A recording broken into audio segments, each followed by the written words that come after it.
There is a tablet that says what you are made of, not what you are for, not what happens to you afterward. What you are made of, the components, listed in order, the way you would list the parts of a chariot or the contents of a storehouse. It is 4,000 years old. It is written in Akkadian, on clay, and the people who wrote it were not speculating. They were recording. This was the standard account.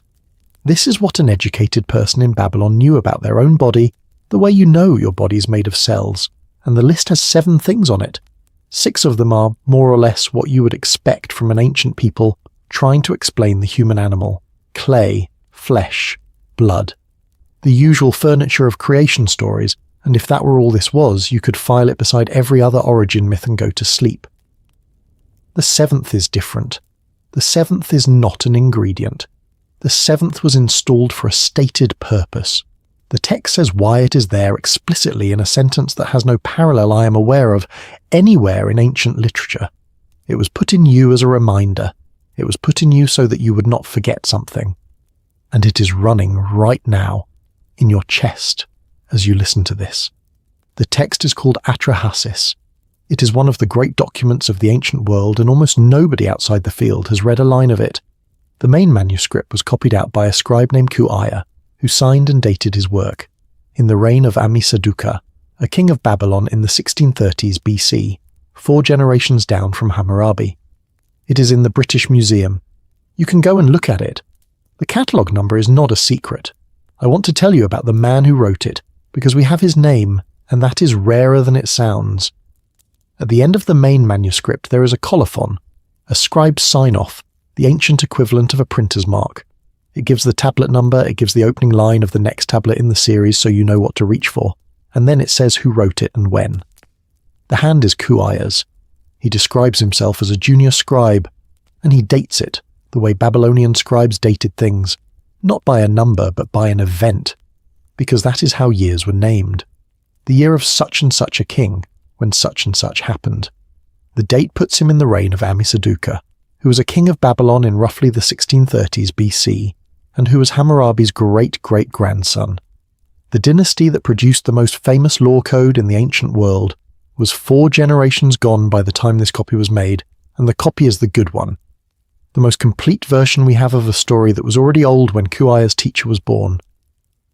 The way this text came back into the world is worth the detour, because it involves one of the strangest careers in the history of scholarship, and it very nearly did not happen.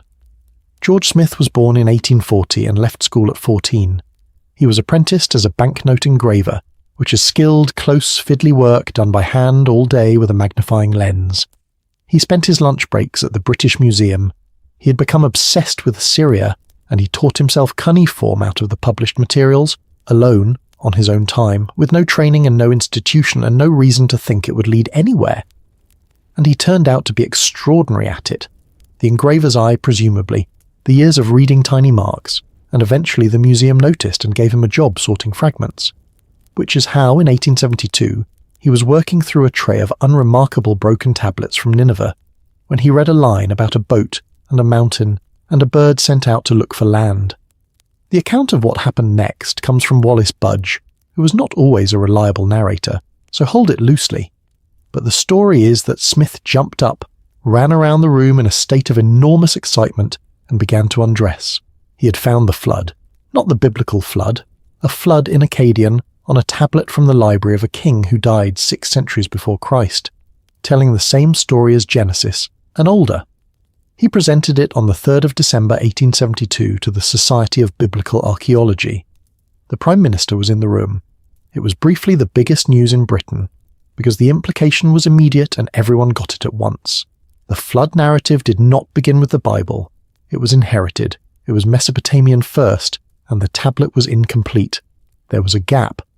So the Daily Telegraph, a newspaper, put up 1,000 guineas to send Smith to Iraq to find the missing piece, which is an insane proposition.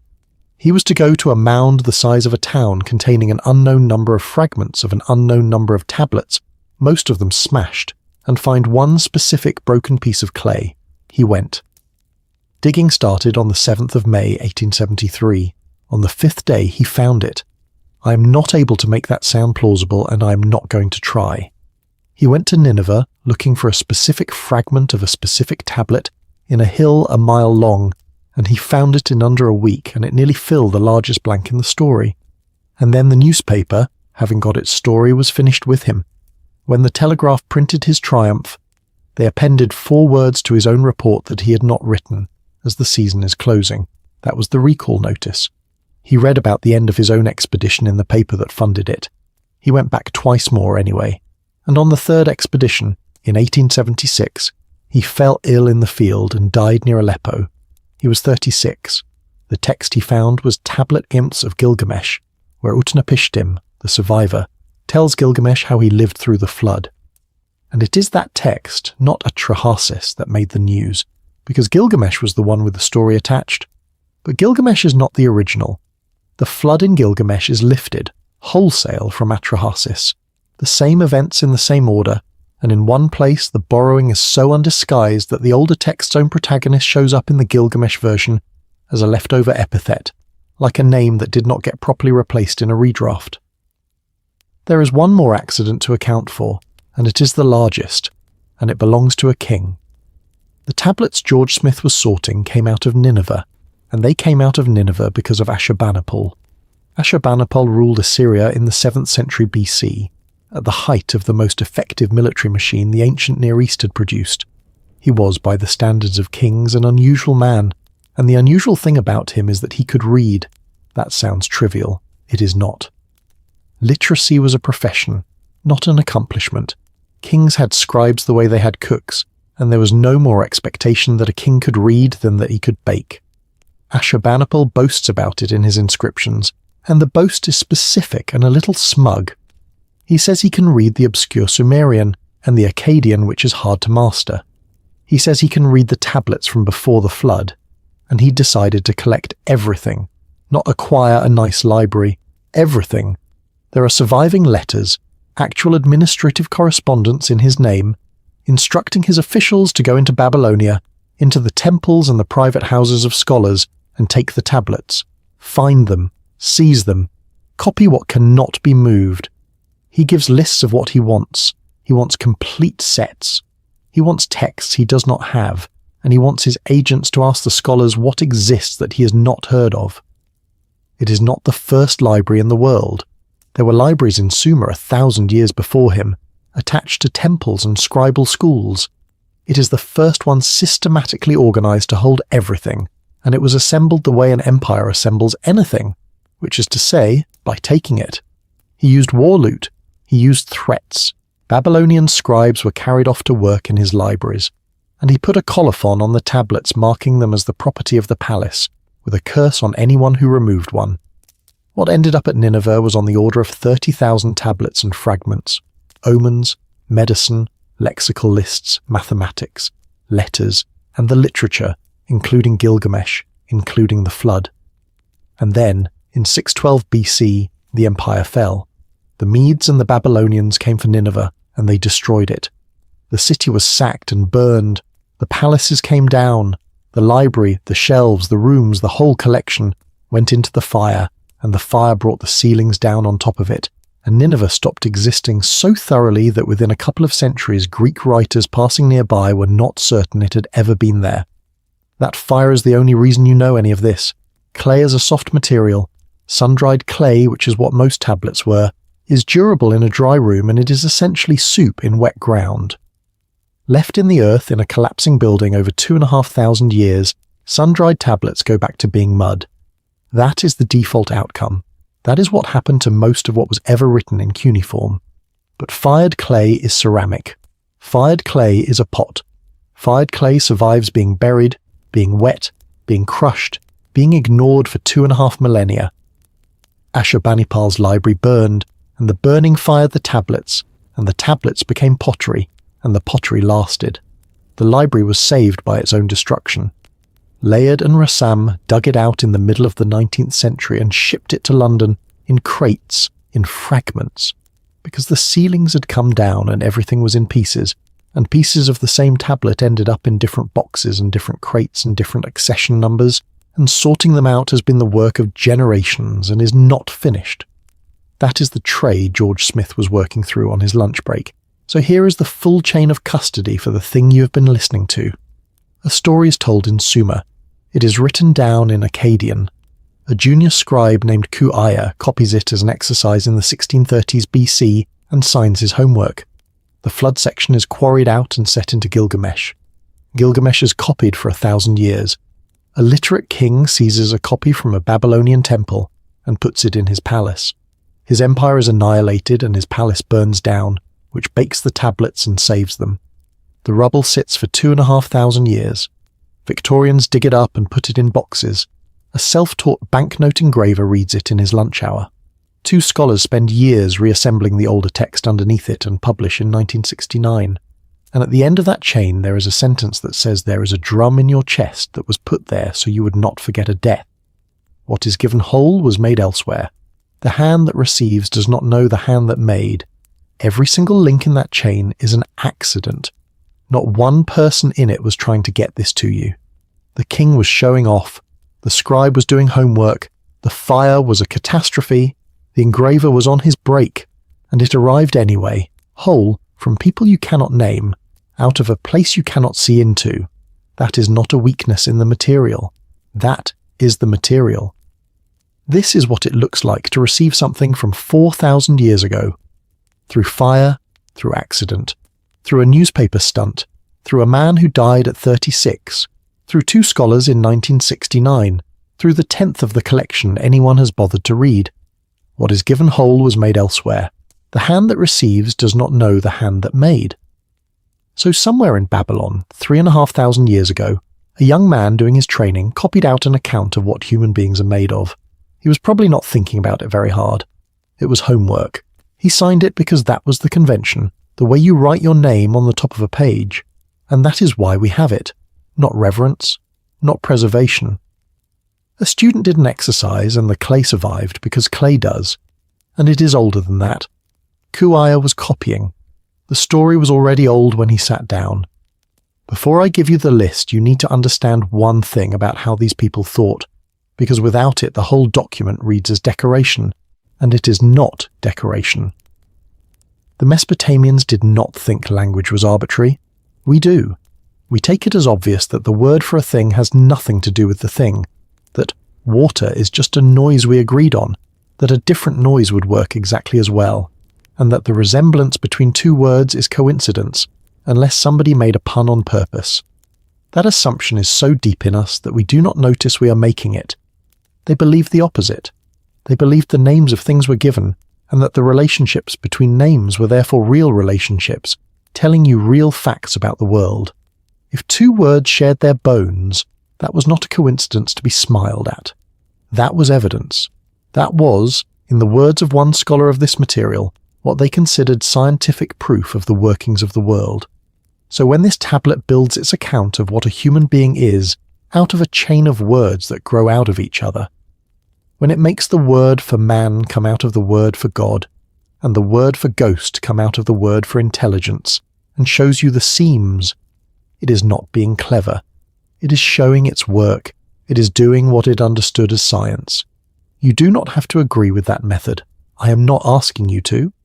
I am asking you to understand that the people who wrote this were not decorating a story. They thought they were telling you how you were assembled, and they thought the language proved it. Here is the situation the tablet opens with, because the list only makes sense once you know why the list exists. In the beginning, according to Atrahasis, there were no humans. There were only gods, and the gods were divided into 2 classes. The senior gods, the Anunnaki, who gave orders, and the junior gods, the Igigi, who did the work. And the work was digging. The Igigi dug the rivers. They dug the Tigris. They dug the Euphrates. They dug the irrigation canals that made southern Iraq survivable, and they did it for what the text describes as an enormous span of time. And they did it under supervision, and they hated it. And then they stopped. This is the part that I find genuinely difficult to believe is 4,000 years old. The junior gods do not petition. They do not pray. They burn their tools. They set fire to their digging equipment in the middle of the night. They surround the house of Enlil, the god in charge, and they demand an end to it. The first labor action in recorded literature is a strike by gods, against a god, over working conditions. The strike deserves its own telling because it is not a detail. It is the engine, and it is the reason the parts list looks the way it does. Before the strike, there is a scene that explains the strike, and it is 3 lines long, and it is the coldest thing in the document. How did the Agigi end up in the ditch? They drew lots. That is the text. At the beginning, before anything, the senior gods divide the universe between them, and they do it by casting lots. Anu draws the sky and goes up. Enlil draws the earth and takes it. Enki draws the Abzu, the fresh water under the ground, and goes down into it. 3 gods, 3 portions, a lottery, and everyone who was not in that room got the shovel. That is the founding act of the Mesopotamian cosmos. Not a war, not a judgment, not a hierarchy earned by anything. A game of chance among 3, and a permanent working class established by the fact of not having been dealt in. I want to be careful with the terminology here, because it has been mangled beyond recognition outside the field, and this channel is not going to add to that. The Anunnaki are the senior gods. That is what the word means in this literature. The great gods, the ones with portions, the assembly that decides. Not a species, not visitors, not a crew from somewhere else. The word appears in these texts as a term for the divine establishment, and its usage shifts around over the centuries in ways the specialists argue about. Sometimes it means the sky gods, sometimes the gods of the underworld, and by the time you get to some later material it has drifted considerably. It is not a stable technical term, and anyone who tells you it is has not read enough of it. The Agigi are the junior gods, the ones who work. The distinction is not perfectly clean either, and there are texts where the terms blur, and I would rather tell you that than pretend the ancient world was tidy. But in Atrahasis the distinction is doing real work, and it is unmistakable. One group holds the portions, the other group holds the baskets, and the allocation was made by lot before anyone had done anything to deserve either. So look at the sequence again. 3 gods win a lottery. Everyone else digs. The diggers dig for shah upon shah, past counting, past bearing. They organize, they burn the tools, they surround the house. The management panics and concedes, and, rather than change the arrangement, builds a machine to take the shift. And the machine is you. Nothing in that chain is about wickedness or virtue or divine plan. It is about a labour dispute that was settled by manufacturing a new class of worker out of the corpse of the old one. The oldest complete account of the origin of our species is a story about how the bottom of a hierarchy that was assigned by chance eventually refused, and what management did about it. Here is the situation before humans. The senior gods, the Anunnaki, hold authority. The junior gods, the Agigi, do the labour. And the labour is not symbolic. The text is very concrete about it. The Agigi dug the beds of the Tigris and the Euphrates. They dug the irrigation canals. They cleared the channels. They hauled the baskets. Anyone who has been to southern Iraq understands why this is the founding image. That entire civilization existed because of water management. The rivers do not usefully water the land on their own. They flood catastrophically and then leave. Everything, every field, every city, every surplus that made writing worth inventing, sat on top of a network of canals that had to be dug by hand and then dredged. Constantly, forever, because silt does not stop arriving. The single most important fact of Sumerian life was that somebody had to be in the ditch. So when a Babylonian imagines the world before people, he imagines the ditch, and he imagines somebody in it. The Agigi worked, the text says, for a period rendered in the great numerical units these people used for deep time, the Shah, 3,660 squared. Not a number so much as a way of saying past counting. And then, one night they stopped. And there is one number in this document that deserves your attention, because it tells you how these people thought about time. The Agigi did not dig for a while. The text quantifies it, and the unit it uses is the Shah. A Shah is 3,600. Not 3,600 as a phrase, the way we would have to say it. One sign, one word. Because the Sumerians and the Babylonians counted in base 60, and in base 60, 60 squared is a fundamental quantity. It has its own name and its own mark, the way we have a word for million. You still use their arithmetic. You used it this morning. 60 seconds in a minute, 60 minutes in an hour, 360 degrees in a circle. Nobody voted on that. It is 4,500 years old, and it is running inside every clock and every navigation system and every telescope on this planet. Because it survived, because it worked, because 60 divides cleanly by 2 and 3 and 4 and 5 and 6 and 10 and 12 and 15 and 20 and 30, and 10 divides by 2 and 5 and then quits. So when the text says the Igigi laboured for Shah upon Shah, it is not reaching for a big number, it is reaching for a unit, a block of time with a natural grain, the way we say an age or an era, but with an actual figure attached. And this is how they wrote deep time everywhere. The Sumerian king list, the document that opens with kingship coming down from heaven at Eridu, gives the reigns of the kings before the flood in Shah, and the totals are enormous. Tens of thousands of years. Alulim, the first king, is given a reign of 8 Shah, 28,800 years. Nobody serious reads that as a payroll record. It is not a claim that a man lived for 28 millennia. It is a way of marking the world before the flood as belonging to a different order of time, a period that does not get counted in the units you use for ordinary years because it was not ordinary. But notice the instinct, because the instinct is the interesting part. When these people wanted to talk about the deep past, they did not say, long ago, they counted it. They reached for a unit and multiplied. They treated duration on that scale as something with structure, as blocks, as cycles, as a quantity that has a natural grain rather than a vague fog that gets thicker the further back you look. That is a scientific instinct. It is wrong in the particulars, and it is exactly right in the reflex, and they applied it to the labour. The strike did not come after a bad week. It came after Shah upon Shah, which is to say, after a span the reader is meant to understand as beyond counting. They dug until the number stopped meaning anything, and then they burned the tools. What they do is not a plea. It is not a prayer. It is organised. They burn their tools. That is the first act, and it is a strategic one, because it is irreversible. You cannot be sent back to work in the morning if the baskets are ash. They do it at night. And then they go as a body to the house of Enlil, the god in charge, the great mountain, the authority, and they surround it. They do not attack. They surround. It is a picket. Enlil's servant looks out and sees the house ringed by the entire workforce. Enlil is woken. He is frightened. The text does not hide it, and I find that detail extraordinary. The supreme authority of the Mesopotamian universe is scared of his own labourers, and his first instinct is to reach for a weapon. There is a hurried consultation. The senior gods convene, and they ask, essentially, who organised this? Who is the ringleader? Who started it? And the Igigi answer, as one, that all of them did, every one of them, that the decision was collective and the plan was shared and there is no ringleader to hand over. 4,000 years ago, somebody wrote down a scene in which a workforce refuses to name its organiser, and the assembly, and this is the part that ought to be more famous than it is, concedes. They do not crush the strike. They cannot. The work has to be done, and the only people who know how to do it are the ones refusing.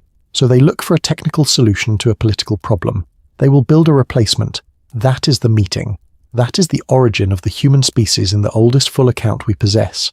A management decision, taken under pressure, to replace an organised workforce with a manufactured one. You are a scab. That is what the document says. You were built to break a strike, and the material they build you out of is the striker. And it works. The senior gods convene, and they panic, and they concede, and their solution is the reason you exist. They decide to make a replacement worker.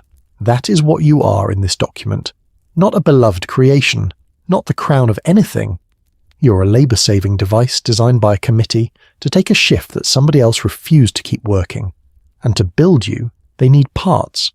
The goddess Nintu, the midwife, the womb goddess, the one who actually knows how to make things, tells them she cannot do it alone.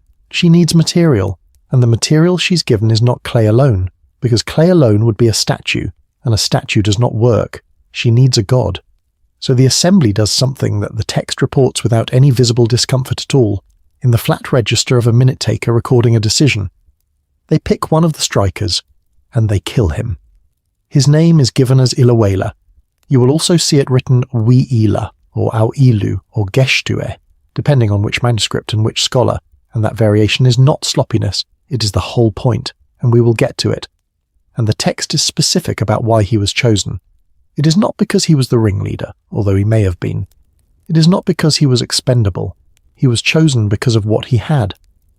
The line, in the standard translations, runs like this. they slaughtered, in their assembly, the god who had Temu.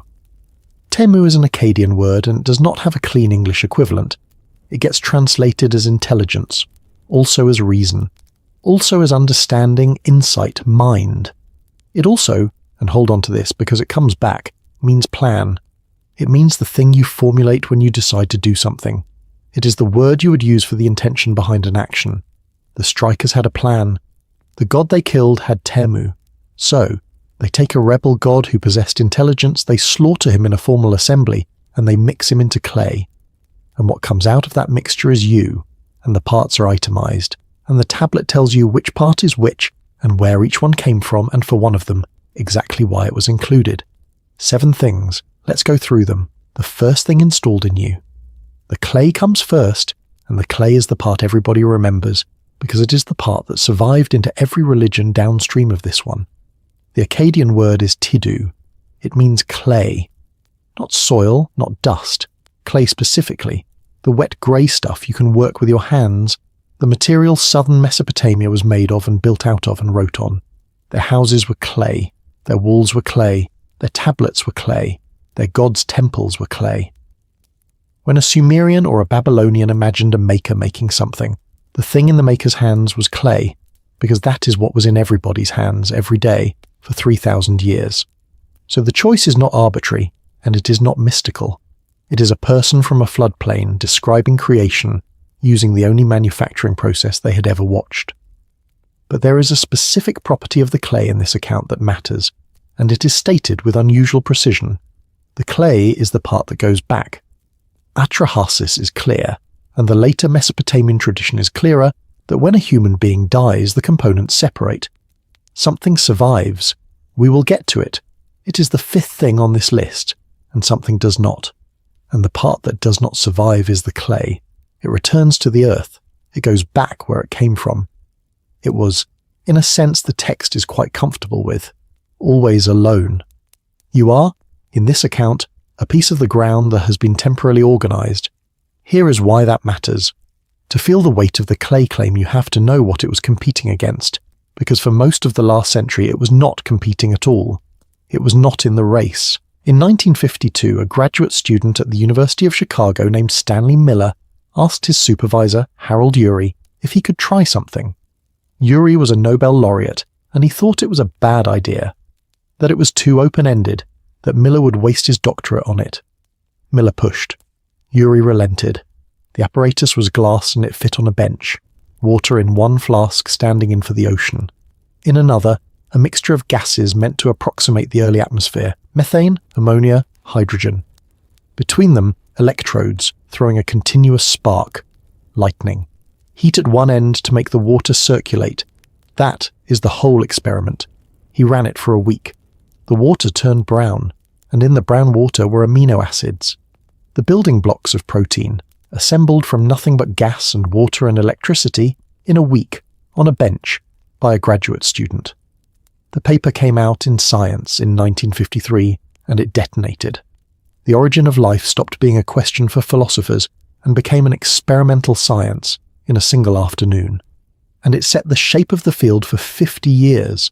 Life begins in water, in a soup, driven by energy out of organic chemistry. Every subsequent argument was about which soup and which energy, tidal pools, hydrothermal vents, comets, the deep ocean. Nobody was looking at mud, because mud was the thing life happened to, not the thing it happened on. But there was a problem underneath all of it, and it has never gone away, and it is the reason the clay idea exists at all. Amino acids are not life. Making amino acids is like making bricks. It is a necessary step, and it tells you nothing about how you get a cathedral. To get life, you need a replicator, something that copies itself, imperfectly, so that selection has something to work on. Without that, you have interesting chemistry and nothing else. Chemistry does not evolve, replicators evolve, and the replicator we actually use is a nightmare of complexity. DNA cannot copy itself. It needs enzymes. The enzymes are proteins. The proteins are built from instructions in the DNA. Each requires the other, and neither works alone, and that is the chicken and egg problem that has been eating the field alive since 1953. The best current answer is the RNA world. RNA can both carry information and catalyze reactions, so maybe it did both jobs first and handed them off later. It is a strong idea with real evidence behind it. It also has a hard problem of its own. RNA is a fragile molecule. It does not assemble spontaneously in water at any useful rate, and getting a long enough chain of it by chance is a proposition with a number attached that nobody enjoys writing down. Which is where Graham Cairns Smith came in 1966 with an idea so strange that it took the field 20 years to stop laughing. He said, "Stop looking for the first organic replicator. Look for the first replicator, full stop. It does not have to be alive. It does not have to be carbon. It has to copy itself with variation. That is the only requirement, and clay does that. Clay is a stack. It grows layer by layer, and the layers are not perfect. There are substitutions, vacancies, irregularities in the lattice, and as a new layer forms, it takes its pattern from the one beneath. The defects propagate. A crystal that grows and then breaks apart produces daughter crystals carrying the parent's pattern. Copy, variation, selection on growth rate, in a puddle, requiring nothing." His proposal, he called it genetic takeover, was that mineral replicators came first, and that they were the original genes, that organic molecules were initially just useful to the clay, tools it recruited the way we recruit hammers, and that eventually the organics got good enough to carry the information themselves, and the mineral scaffolding was abandoned. Life built itself on clay and then walked away from it, and left no trace, which is also, conveniently and inconveniently, why the theory is so hard to test. It is not the consensus. It has never been the consensus. I want to be clear about that. Most people working on the origin of life today are not clay theorists. But watch what happened to the laboratory work, which is where the argument actually lives. Jim Ferris at Rensselaer spent decades on this, and what he showed, in paper after paper through the 1990s and 2000s, is that montmorillonite, an ordinary clay, a swelling clay, the main component of bentonite, the stuff that is in cat litter and drilling mud and face masks, catalyses the polymerization of RNA. Put activated RNA building blocks in water and you get very little. Add montmorillonite and you get chains. Not 2 or 3 units, dozens. The clay's surface absorbs the nucleotides, holds them, orients them, and lets them link. And the chains that come off it are long enough to be interesting. Clay also promotes the formation of lipid vesicles, membrane bubbles, and in some of the experiments both happen. The clay assembles the RNA and the vesicles form around it, and you are looking at a mineral surface that has produced a bag with a polymer in it, which is not a cell but is close enough to the definition to make you sit up. Nobody has made life. Let me say that as loudly as I can, because this is where this genre lies to you. No one has made life in a beaker. The origin of life is unsolved, and anyone who tells you otherwise is not being straight. What I'm telling you is narrower, and it is enough. When you ask the current literature what surface the first self-replicating molecules on Earth most plausibly assembled on, one of the serious answers, with 30 years of replicated laboratory work behind it, is wet clay. The Babylonians said the maker made us out of clay because clay is what makers use, and the best guess we have for the first template of life on this planet is that it was a piece of mud. The clay is the part that goes back. That one too is exactly right, and it is right in a way that requires no interpretation at all. The atoms in your body are on loan from the ground. There is no controversy here and no mysticism. Your calcium came out of rock. The carbon in you was in the air and was in a plant and will be in the air again. Every kilogram of you is borrowed and the loan is called in, and it does not take long. They said the clay goes back to the earth. It does. All of it. That is not a belief. That is just what happens. But the tablet is emphatic that clay alone was not enough. Nintu could not make a worker out of mud, because mud does not get up. Mud does not want anything. Mud has no plan. For that they needed the god. The second thing installed in you. The Akkadian is shujuru, flesh, meat, the substance of a body. And the line in Atrahasis is this: into his flesh and blood, Nintu mixed clay. Read that again, slowly, because the grammar is doing something that the popular retellings always sound off. It does not say she made a clay body and then added a divine spark. It does not say she built a vessel and poured something in.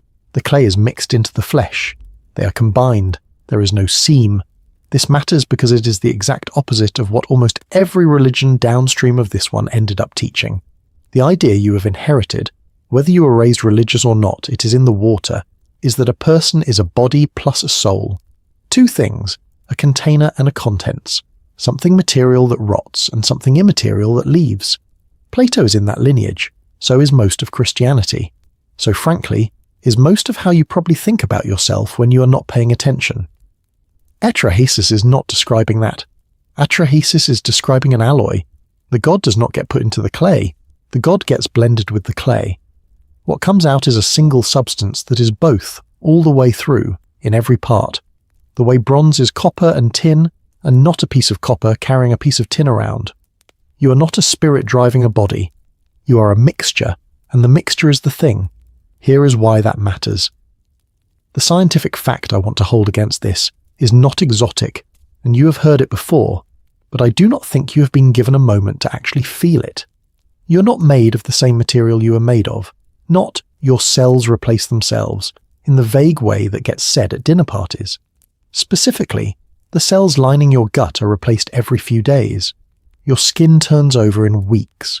Your red blood cells last about 4 months, and then they are taken apart and their iron is recycled. Your skeleton, the thing that feels most permanently you, the thing that will still be recognizably you in a grave, is being continuously demolished and rebuilt by two competing populations of cells, and the whole structure turns over on a timescale of roughly a decade. There are exceptions, and they are interesting. Most of the neurons in your cerebral cortex are the ones you were born with. They are not replaced, which is presumably why continuity of memory is possible at all. The lens of your eye is laid down early and stays. Some of the molecules in your heart muscle are extraordinarily long-lived, but the overwhelming majority of you is a standing wave. The atoms move through, the pattern persists. You are not a thing so much as a process that happens to matter for a while, in roughly the same shape before the matter moves on, and that is precisely the account the tablet gives. Not a permanent divine passenger inside a temporary body. A mixture, flesh and clay blended, held together in a specific arrangement, for a specific span, doing a specific job. The Babylonians thought a human being was a compound. They were right, and they were right in a way that most of the theology which came after them got wrong. There is a stage of the manufacture that gets left out of every retelling, and it is the most procedural passage in the whole document. Nintu does not make one human. After the clay is mixed with the god, she does something very specific. She pinches off 14 pieces. 14. She sets 7 of them down on her right and 7 on her left, and between the 2 rows she places a brick. The 7 on the right will produce males. The 7 on the left will produce females. The brick sits in the middle, and the brick is not decoration either. In Mesopotamia, a woman gave birth squatting or kneeling on a brick, and that brick was a real object in a real room, and here it is in the creation account placed between the rows at the moment the species is manufactured, because of course it is. The birth brick was in every house. Where else would it be? And the division of labour in that room is worth having exactly right. It is Enki who treads the clay, the god of the Abzu, kneading it with his feet the way a brickmaker does. Nintu stands there reciting an incantation over it, which he has required her to recite. She does the pinching, and the counting, and the arrangement, and before any of it, every god in the assembly files past and spits on the clay. All of them. In turn, that is in the text. The manufacture of the human species includes a queue of gods walking past a lump of mud and spitting on it, and nobody in 4,000 years has been entirely sure whether that is a blessing or a signature or contempt. Read that passage cold, and it does not sound like myth. It sounds like a procedure. Count out the material, divide it, right side, left side, set the fixture between them, assign the operators, run the batch. The first humans in the oldest full account we have are not a man and a woman in a garden. They are a production run of 14, made in 2 lines with the equipment specified. And the goddess doing it is a midwife. That is her actual job. Nintu, she's also called Mami, also Belet Ili, mistress of the gods, and the multiplicity of names is normal for this material, is not a mother goddess in the vague fertility figure sense that gets projected backward onto the ancient world. She is a technician. She is the one who knows how the thing is done. When the assembly needs a human maid, they do not pray about it. They send for the specialist, and the specialist tells them what she requires, and what she requires is material, and the material is a god, and she negotiates. This is the detail that stopped me. Before she agrees, she makes a condition. She wants the work to be acknowledged. She wants Enki to participate. She is not simply obeying. And afterward, when the flood comes and the thing she built is being destroyed, she is the one who breaks.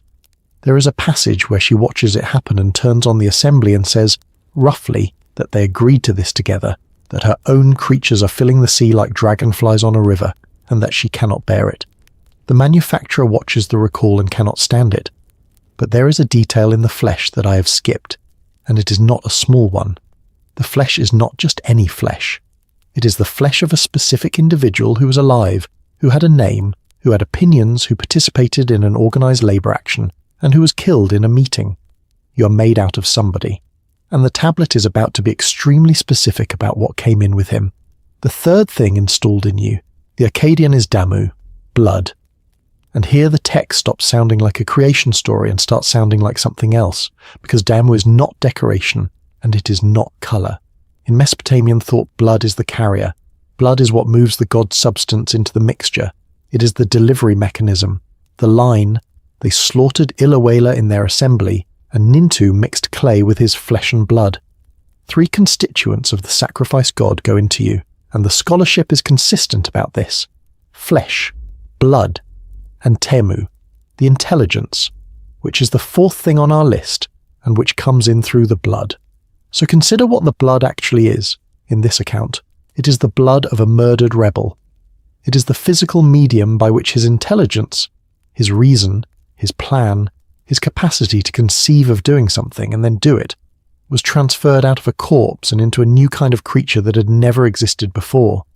You have a dead insurrectionist blood in you, and the reason you can think is that it is in there. I want to be careful, so let me be explicit about what is text and what is not. That the gods killed a god who had Temu and mixed him into clay, text, not disputed.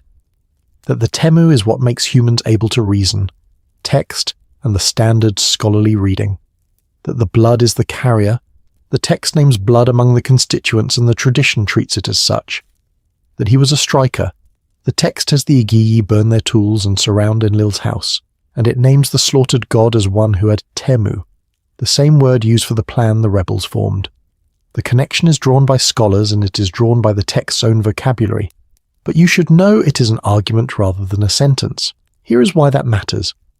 And there is a second text that says the same thing, in a different language, 1,000 years later, and the fact that it agrees is the strongest evidence I have that this was not one scribe's idiosyncrasy. The Enuma Elish is the Babylonian creation epic. It is later than Atrahasis. It is the great national poem of Babylon, recited at the New Year festival, and it exists in large part to explain why Marduk, the god of Babylon, outranks everybody. It is propaganda, and it is magnificent. The plot is a war, the old gods against the young ones. Tiamat, the salt sea, the primordial mother, raises an army to destroy her own descendants, and she appoints a consort to command it, a god named Chingu. She gives him the Tablet of Destinies. She makes him her general, and Marduk fights her and kills her. And then he does something to her body that I want you to have in front of you, because it is the same move as the parts list and it is being made on a cosmic scale. He splits her corpse. The text says he split her like a shellfish into 2 halves, and he set one half up as the sky and left the other as the earth. He fixed the stars in her. He made the Tigris and the Euphrates flow from her eyes. The world in this account is a dismembered body. You're standing on it. The sky above you is the other half, and then Marduk turns to the problem of labour, because the gods are still doing the work and it is still intolerable, and this text has exactly the same complaint at its centre as the older one. He needs a worker. So they hold a trial, they ask who instigated the war, who made Tiamat rebel, who is responsible, and the assembly delivers Chingu, the general, the commander, the one who held the Tablet of Destinies. The text says plainly that he was the one who created the strife. They bind him, they cut his arteries, and out of his blood, Ea, who is Enki under his Akkadian name, the same god, the same designer, so makes humanity. And Marduk states the purpose outright. Let him be burdened with the toil of the gods, that they may be at rest. Look at what has just happened, in a completely different text. from a different city, in a different millennium. A rebel is identified, not a random god, the instigator, the one who organized it. He is executed by the assembly. His blood is used as the active ingredient.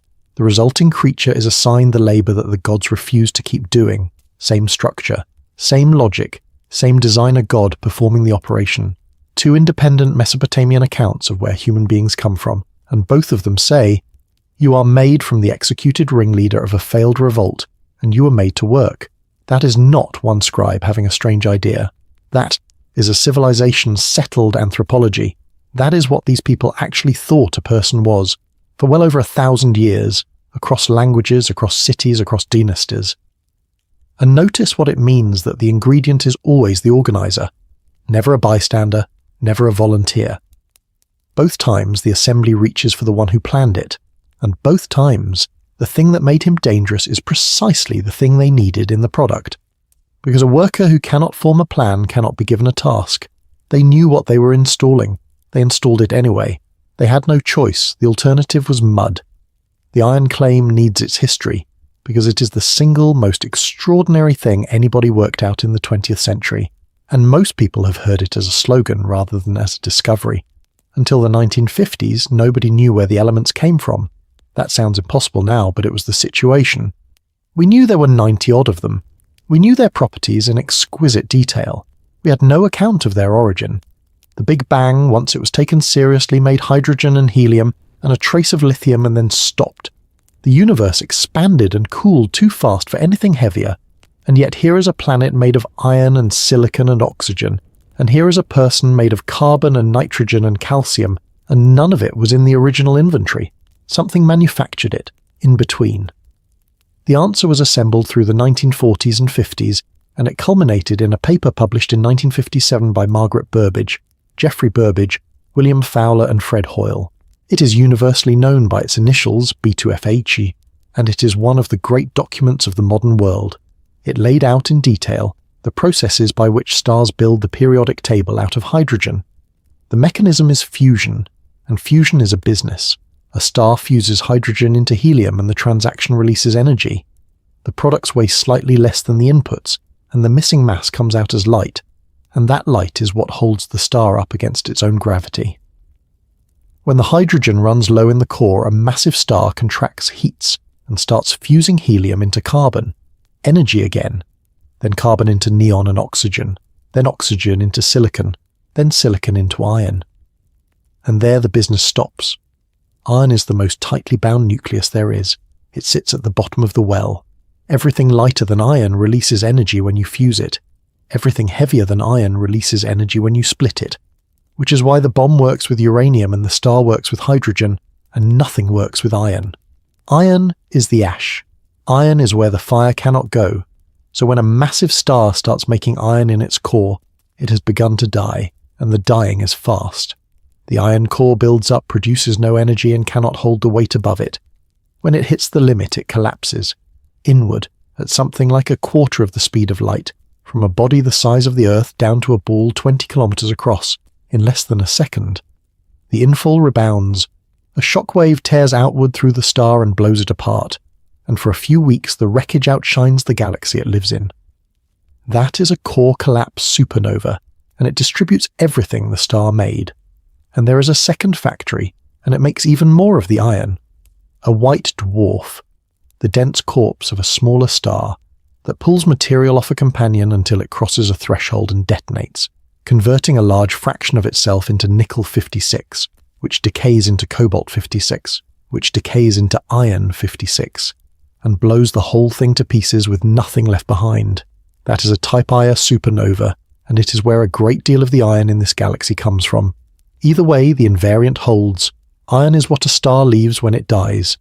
There is no gentle route. There is no star quietly producing iron and going about its day. Every iron atom that exists was made in a catastrophe and got into space because something was destroyed. Now, you contain 3 or 4 grams of it. A nail. It is not decoration. 4 iron atoms sit at the heart of every hemoglobin molecule, and each one binds an oxygen molecule in your lungs and releases it in your tissues, And that single reaction, repeated across something like 25 trillion red blood cells cycling every 20 seconds, is the entire reason your brain has oxygen. Take the iron out and you're dead in minutes. Your body cannot synthesize it.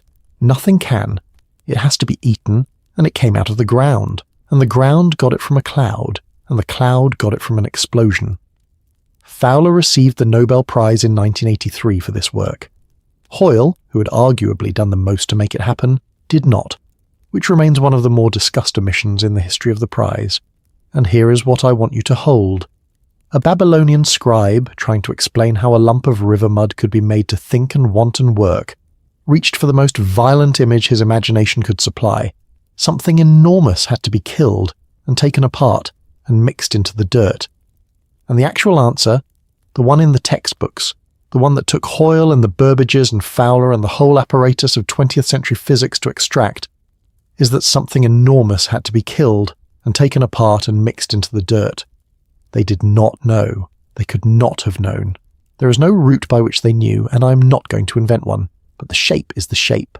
They slaughtered Elawala in their assembly, into his flesh and blood and into mixed clay. Now hold that against the tablet. They said, the blood in you came from something that was killed. They said, what it carries is the reason you can think. They said, the death was not incidental to your existence. The death was the mechanism. You exist because something died and was distributed. They had no idea. They could not have. There is no possible route by which a Babylonian scribe knows about stellar nuclear synthesis. The physics is from the 1950s, and it took Hoyle and the Burbages and Fowler to work it out, and it is one of the great achievements of the human mind. And it does not matter that they had no idea, because look at the shape of the thing. They reached for the most extreme image available to them to explain how a thinking creature could be made out of dirt. A god had to die, and be taken apart and be mixed in. And the actual mechanism, the real one, the one in the textbooks, is that something had to die and be taken apart and mixed in. The blood in your body is the leftovers of a catastrophe. They slaughtered Elawala in their assembly, into his flesh and blood and into mixed clay. There is a version of this video that would tell you the Sumerians knew about supernovae. They did not. I am not telling you that, and I will not tell you that, and if you find someone who does, close the tab. What I'm telling you is that 4,000 years ago somebody sat down to explain why a lump of river mud can want things, and the answer they came up with was, because something was killed and put in it. And when we finally worked out the real answer was, because something was killed and put in it. They got the mechanism wrong and the shape exactly right, which is a stranger outcome than getting it wrong, and a much stranger outcome than getting it right. But the blood is only the carrier. The tablet is emphatic that the thing being carried, the actual cargo, the reason this particular god, and not another one, is the fourth item. And the fourth item is the one that makes you dangerous. The fourth thing installed in you, Temu. This is the center of the whole document, and it is the item that everything else on the list is arranged around, so I want to spend real time on it. Start with the word, because the word is not translatable, and the untranslatability is the point. Temu gets rendered into English as intelligence, also reason, also insight, understanding, mind, sense. Those are all defensible, and all of them are shavings off something larger. Because Temu also means plan. It means instruction. It means the decision behind an act, the thing in you that formulates an intention and then issues it. In administrative texts, Temu is what an official gives when he tells you what to do. It is a report, an order, a directive. It is the content of a mind that has decided something. So it is not intelligence in the sense of being clever. It is not IQ. It is closer to agency, the faculty by which a creature formulates a plan and executes it. Now, put that beside the story. The Igigi were not stupid before they revolted. They were digging. Digging is not a failure of intelligence. What the Igigi did that changed everything is that they formed a plan. They looked at their situation, conceived of an alternative, coordinated with each other, and acted. They burned the tools. That is not an outburst. Burning your tools in the night and then surrounding your supervisor's house is not a tantrum. It is a strategy, executed by a group with a shared intention. The rebellion was Temu in action. The word for the rebels' plan and the word for the murdered god's intelligence are the same word, And so when the assembly needs to make a worker, they do not pick a random god. They do not pick a docile one, and stop and notice how strange that is. Because if you were designing a labor force from scratch, docile is what you would pick. They pick a god who possessed Temu. The god they select for is the god with the capacity that just cost them their entire workforce. They install the rebellion in the replacement, and the text knows exactly what it has done. There is a line, Enlil or another of the senior gods addressing the assembly afterward, that lands like a verdict. You have slaughtered a god together with his intelligence. Not, you have killed a god. You have killed a god along with the thing that made him dangerous, and you have not destroyed that thing, you have relocated it. It is in the clay now. It is in the workers. They made a labor-saving device and they built it out of the ringleader. I said the flood in this text is a product recall and then moved on, and that deserves unpacking because it is where the fourth item comes due. Everyone knows the flood story from Genesis. A world gone wicked, a righteous man, a divine judgment, a covenant, sin, and its punishment. That is not what happens in Atrahasis, and Atrahasis is older. Here, the humans do not sin. There is no wickedness in the text. The humans are not corrupt, not violent, not disobedient. What the humans do is work and reproduce and multiply, exactly as designed. And the problem is the noise. The word is rigmu, clamour, din. The text says the land became noisy, that the people multiplied and the noise of them was like a bellowing, and that Enlil could not sleep. That is the offence. The species is too loud, and the god in charge is tired. I have been saying the offence was noise, and I have been translating rigmu as clamour and din, and letting you picture a crowded street. I need to complicate that because there is a serious argument that the noise is not sound. The words the text uses are rigmu and hubaru. They mean noise, uproar, clamour, the racket a crowd makes. And on the plain reading, that is the whole problem. There are too many people, they are loud, Enlil cannot sleep. It is a joke about neighbours, scaled to the species. That reading is fine and most translations carry it, and I'm not going to tell you it is wrong. But look at where else the word turns up. Because when the Igigi burn their tools and surround Enlil's house, when the strike happens before we exist, the text describes what they make, and what they make is noise. The uproar around the house, the clamour of a workforce that has stopped working and started shouting. The same vocabulary, the same racket, the same god, woken in the night by a sound he does not want to hear. William Moran, who spent a great deal of his life inside this text, argued that this is not an accident either, that the noise of humanity is not simply population density, it is the cry of protest, that what rises from the earth and keeps Enlil awake is the sound of a labour force complaining, that humans are doing exactly what the Igigi did, in exactly the same register, and that Enlil recognises it, and that this is why his reaction is so wildly disproportionate to the offence of being loud. He is not annoyed, he is frightened. He has heard this sound before, and the last time he heard it, he lost his entire workforce in a single night. And if that reading is right, then the whole document snaps into a single shape. They killed a rebel to build a worker. They installed the rebel's Temu, because a worker without a plan is a rock. The worker multiplied, and the worker started making the noise the rebel made, and Enlil tried to kill it 4 times, not because it was loud, but because he knew what the sound was. The flood is not a response to overpopulation. The flood is strike-breaking. I have to be honest that this is a reading and not a settled fact. The plain sense of rigmu is noise, and there are scholars who think the protest interpretation is reading too much into a word that is doing ordinary work. You can take the simple version, the gods were annoyed by a crowded planet, and the document still says what I have told you it says about the parts list. But the simple version has a hole in it, and the hole is Enlil's reaction. Nobody drowns a species because it is loud. The response is only proportionate if the sound means something, and there is exactly one sound in this text that has ever cost Enlil anything, so he tries to reduce the population, and the sequence is worth having in front of you because it reads like a bureaucracy escalating. First, plague. He sends disease, and the numbers fall, and there is quiet. And then Enki, the clever one, the one who was there when they made us, tips off a human named Atrahasis and tells him how to make it stop. The plague fails. Then famine. Enlil cuts the rain, the fields fail, and the text describes the starvation with a specificity that is genuinely hard to read. It goes on, it gets worse, it reaches the place these stories always reach, and I am not going to dwell there. And again the population falls, and again Enki intervenes, and again it fails. Then drought and salt, the soil poisoned, the water withheld. And then finally, when the incremental measures have all been defeated, Enlil convenes the assembly and demands the total solution. A flood. All of it. Wipe the product line. That is the structure, not a judgment. A series of escalating attempts to fix a defective device, ending in a decision to scrap the whole run. And what was the defect? It was noise. It was that the thing they built would not be quiet. It multiplied and it clamoured, and it would not settle. Now go back to the meeting. They had a workforce that would not settle. That is why the workforce was replaced.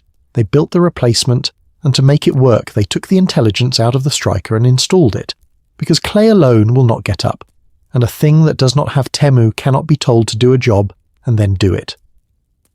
And then they were astonished when the replacement would not settle either. The gods, in this document, do not understand their own product. They install agency because they need agency. A worker without a plan is not a worker, it is a rock. And then they are appalled to discover that agency does not come with a switch, that the thing which lets you follow an instruction is the same thing that lets you form an intention of your own, and that you cannot have a creature that can dig a canal and cannot conceive of not digging it. That is not a mythological point. That is the actual structure of the thing. You cannot build a mind that plans and also guarantee what it will plan. The capacity is indivisible. The Babylonians said the gods learned this the hard way immediately, and spent the rest of the epic trying to undo it, and failed. Because Enki, the one who made us, kept warning us every single time, which is its own extraordinary thread and one nobody talks about. The god who designed the product sabotaged every attempt to recall it. You have slaughtered a god together with his intelligence. They said it like an accusation. It was a diagnosis.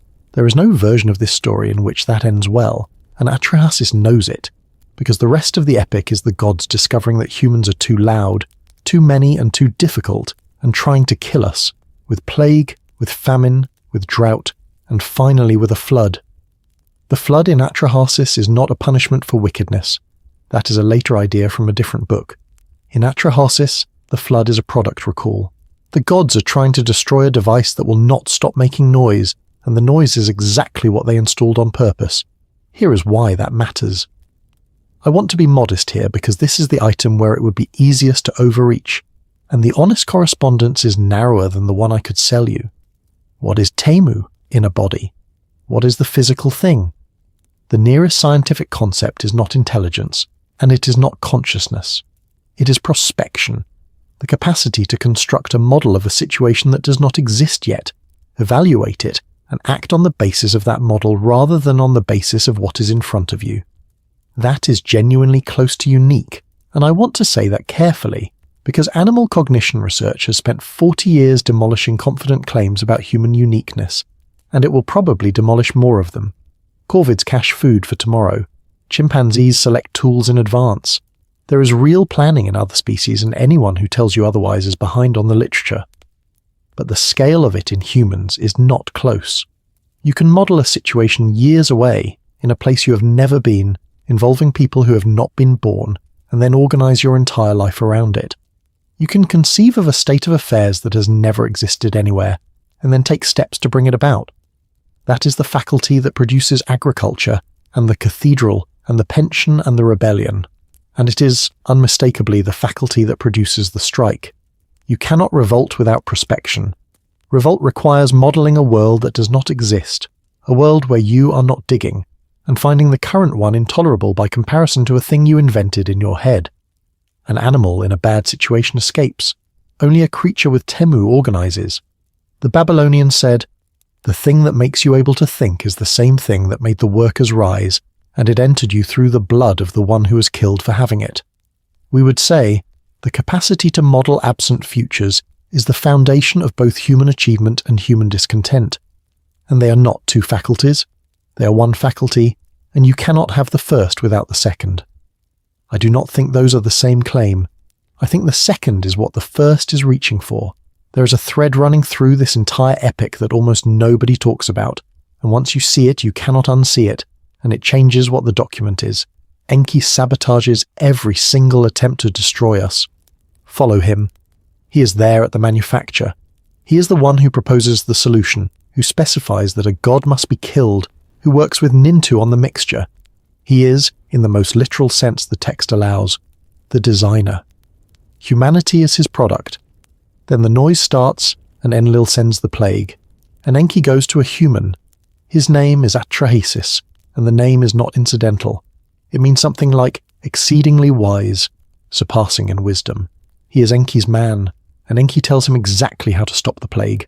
Concentrate the offerings, ignore your other gods, put everything on Namtar, the plague god, and embarrass him into lifting it. It works. The plague fails.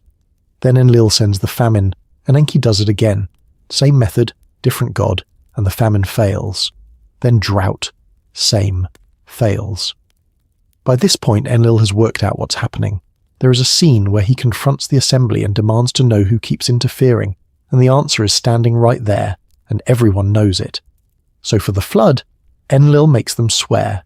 He extracts an oath from the entire assembly, every god, Enki included, that nobody will warn the humans. He closes the loophole. He makes the sabotage a violation of a divine oath. And Enki keeps the oath, technically, and breaks it completely.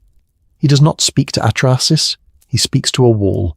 He goes to the reed wall of Atrahasis's house, and he talks to the wall, and he tells the wall to tear down the house and build a boat, and he gives the wall the dimensions. And Atrahasis, on the other side, is listening. He did not tell a human. He told a wall. The oath is intact. That is a 4,000-year-old lawyer's trick, and it is played by the god of wisdom on the record to save the species he built from the assembly he sits on. And when the flood comes, and the gods watch it from above, they are not triumphant. The text is devastating about this. They cower. Nintu breaks down. And when it is over, and the gods have gone hungry, because there is nobody left to feed them, which is the entire economic basis of the arrangement, and Atrahasis makes an offering, they swarm the smoke like flies. The image is in the text. The gods of the universe, gathered around a piece of meat like insects, because their labour force nearly went extinct, and they had not thought that far ahead. So consider what this document actually is. It is not a story about gods and their creatures. It is a story about a management structure that solves a labour problem by building a machine out of the labourer it killed, then discovers the machine has the labourer's defining property, then tries 4 times to destroy it, and is defeated every time by the engineer who built it, who will not let his own work be scrapped, and who lies to the entire assembly to save it. Enki is not the villain, and he is not the hero. He is the one who understands what was made because he made it. Everyone else is astonished every single time that a thing built out of a rebel behaves like a rebel. He is not astonished. He knew what went in. And I want to leave you with the discomfort that the tablet is actually pointing at, which has nothing to do with archaeology. You have, installed in you, the ability to imagine that things could be otherwise. That is the best thing about you. It is the reason for everything you have ever admired. It is also, exactly and inseparably, the reason you are not at peace, the reason you can be perfectly safe and fed and warm, and still lie awake running a model of a life you do not have. The Babylonians called it Temu, said it came from a murdered rebel, and said the gods regretted installing it almost immediately. The 5th thing installed in you. Now we come to the piece of this document that I have been building toward, and I need to slow all the way down, because this is the part where the tablet does something I still find difficult to accept is 4,000 years old. Here are the words. Watch what happens. The god is Ilu. The god they killed is Weila, that is, Ilu with a we stuck on the front. The human being that gets made is Olwelu, and the Timu, the intelligence, with the same we stuck on the front, becomes Watemu, which becomes Itemu. And Itemu is the Akkadian word for the ghost, the thing that survives you, the part of a person that persists after the body stops. I need to convince you that the wordplay is a method and not an accident, because if you think it is an accident, everything I just showed you collapses into coincidence, so let me show you what these people did with names when they were being serious. The Enuma Elish is the Babylonian creation epic, a different text, later than Atrahasis, the one where Marduk kills Tiamat and builds the world out of her. It is 7 tablets long, and the way it ends is not with a battle or a coronation, it ends with a glossary. The last 2 tablets are given over, almost entirely, to the 50 names of Marduk. The assembled gods proclaim them, one after another, and each name is then unpacked. The syllables are taken apart, read as Sumerian, and expounded to reveal what the name proves about the god who bears it. Not what it poetically suggests, what it proves. Because Sumerian is a language where a single sign can be read several ways, a Babylonian scholar could take a name written in cuneiform and legitimately extract multiple meanings from the same marks. And to him this was not ambiguity, it was density. The name contained all of it. The gods had given the name, therefore everything recoverable from the name was true about the thing. That is a research program. It has a name in the scholarship. They call it speculative orthography, or name science, or Babylonian hermeneutics, and the learned scholars of Mesopotamia practiced it systematically for well over 1,000 years. They wrote commentaries, they wrote lists, they deliberately chose contorted spellings of words in order to make a hidden relationship visible on the tablet, the way you might underline something. They believed language was given, not invented, and if language is given, then the resemblances inside it are not accidents. They are deposits, they are information that was placed there, and the job of the scholar is to dig it out. You do not have to agree. I do not agree. I think language is a pile of accidents that gets tidied up afterward by people who need it to work. But once you know that this is what they were doing, go back and look at the chain again and notice that it cannot be an accident, because they are showing you the working. The god, Ilu, the god who was killed to make us, we Ila, Ilu with a syllable in front. The creature that was made, Awulu, the human being. The intelligence in him, Temu. The ghost that survives us, Etemu. Temu with the same syllable in front. The we is the operator. It is what you apply to a divine thing to produce its human residue. Apply it to the god, and you get the god who becomes man. Apply it to the mind, and you get the mind that outlives the body. It is the same move both times, and it is performed in the letters in front of you, in a passage that is otherwise a flat procedural account of a manufacture. And then there is the tablet that writes Temu, with the we spelled out, unabbreviated, the seam made visible. The conservative reading is that a scribe's hand slipped. The reading Irving Finkel argues for, and Finkel has spent a working life with this material at the British Museum, is that it is speculative orthography, that it is the exact practice I just described, that somebody wrote the word the long way on purpose, to point at the join, because that is what Babylonian scholars did when they wanted you to see how a word was built. If he is right, then a scribe 4,000 years ago was pointing at the seam and saying, there, that is where the god goes in. And I have to give you the other side, honestly, as I have all the way through. The whole reading depends on Lambert and Millard's decision about how to read the slain god's name. Not everyone accepts it.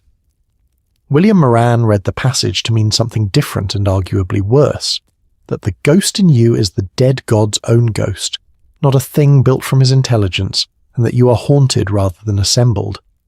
Wolfram von Soden dissented from the wordplay entirely. The name itself is transcribed 5 different ways across the manuscripts: Wi'ila, Ilawela, Au-Ilu, Geshtue, Allah. And that is not scholarly carelessness. That is the tablets genuinely disagreeing with each other. So this is a strong reading held by very serious people, and it is not unanimous. You should know that. I would rather hand you a live argument than a dead certainty. But notice, the dissent does not rescue you. Moran's version is not the comfortable one. In his reading, you are not carrying a component that was extracted from a god. You are carrying the god. Here is why that matters. I have been giving you a modern scientific payoff for each item on this list. Clay and the origin of life, blood and the death of stars, intelligence and prospection. For this one I have nothing, and the nothing is the point, and I am not going to pretend otherwise. We do not know what consciousness is, not we're working on it, and the answer is nearly in, not it is complicated. We do not have a theory. We cannot say why there is something it is like to be you. We can map the correlates in extraordinary detail. We can tell you which regions light up, which anesthetics switch it off, which lesions remove which contents. And none of that touches the actual question, which is why any of that machinery is accompanied by an experience rather than running in the dark. It has a name and a date and a formal statement, and the story of how it got them is worth your time. Let me give you the history of the admission, because we do not know what consciousness is a sentence people nod along to without registering that it is a formal position with a name and a date. Start with the bat. In 1974, Thomas Nagel published a paper called What Is It Like to Be a Bat? It is 4,000 words long, and it broke something open. His argument was simple to the point of being annoying. A bat navigates by sonar. It has an entire sensory modality we do not have, and there is presumably something it is like to be that bat, some way the world seems from in there, and you cannot get to it. Not by studying its brain, not by studying its behavior, not by imagining very hard. You could know every neuron and every firing pattern, and you would know what it is like to behave like a bat, not what it is like to be one. The facts of experience, Nagel said, are facts from a point of view, and physical description is by design a description from no point of view at all. There is a gap, and it is structural. 20 years later, at a conference in Tucson in 1994, a young Australian philosopher named David Chalmers got up and gave the gap a name. He divided the problem in two. There are the easy problems of consciousness, and he was being deliberately provocative, because they are not easy. They are the work of entire careers. How does the brain discriminate stimuli? How does it integrate information? How does it report on its own states? How does it control attention? Those are hard in the way that curing cancer is hard, brutal, but you know what an answer looks like. You find the mechanism. And then there is the hard problem, which is, why is any of that accompanied by experience? Because it needn't be. That is the whole thing. Everything the brain does, the discrimination, the integration, the reporting, the behavior, could in principle happen in the dark. There is no obvious reason a system that processes information has to have it feel like anything from the inside. And yet it does. Right now. There is something it is like to be you, listening to this, and no account of the machinery explains why the lights are on. The talk landed the way very few talks land. The name stuck because everybody in the room recognized the thing being named. It was not a new problem, it is Nagel's problem, and before Nagel is Leibniz's, and before Leibniz you can find people circling it. But it now had a handle, and once a thing has a handle you can pick it up. And 30 years on, here is the honest state of the field. There are serious theories. Global workspace theory says consciousness is what happens when information gets broadcast widely enough across the brain to be available to many systems at once.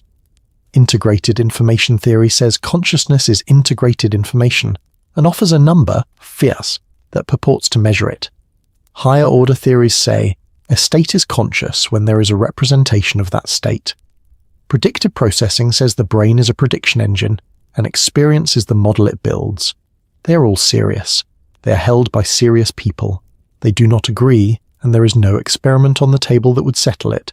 And there was recently a public and slightly undignified argument about whether one of the leading theories is even science. And there are respectable positions that the question is broken. The illusionists say there is no hard problem, that the sense that there is something extra to explain is itself a trick the machinery plays, and the correct move is to explain the trick and stop. The Mysterians say the problem is real, and we are constitutionally unequipped for it, the way a dog is unequipped for arithmetic, not stupid, just not built for it. So, 30 years after the naming, 50 after the bat, 2,500 after the Greeks, extraordinary instruments, mountains of data, no theory, no agreement about what a theory would even look like. Now hold that beside the tablet. 4,000 years ago they said, the part of you that survives is called a temu. It is made out of temu, which is the part of you that thinks. It came from a god who was killed, and when you die, the clay goes back to the ground, and the atemu does not. I want to be very careful here, because this is exactly the moment where a video like this cheats. That is not a theory of consciousness. It is a word with a story attached. Naming a thing is not explaining it, and it came from a dead god is not a mechanism. It is a placeholder wearing a mechanism's clothes. The Babylonians did not solve this. They did not even attempt what we would recognize as an attempt. but there is something worth sitting still with, and it is not that they were right.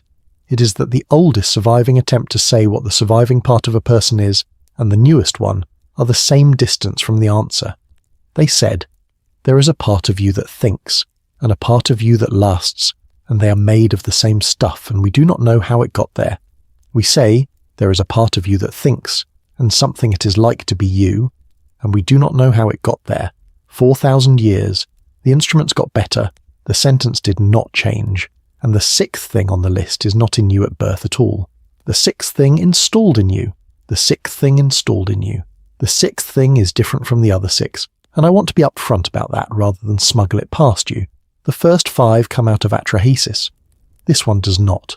This one comes from a different text, in a different language, Sumerian rather than Akkadian, and it describes something installed not in a person but in a species.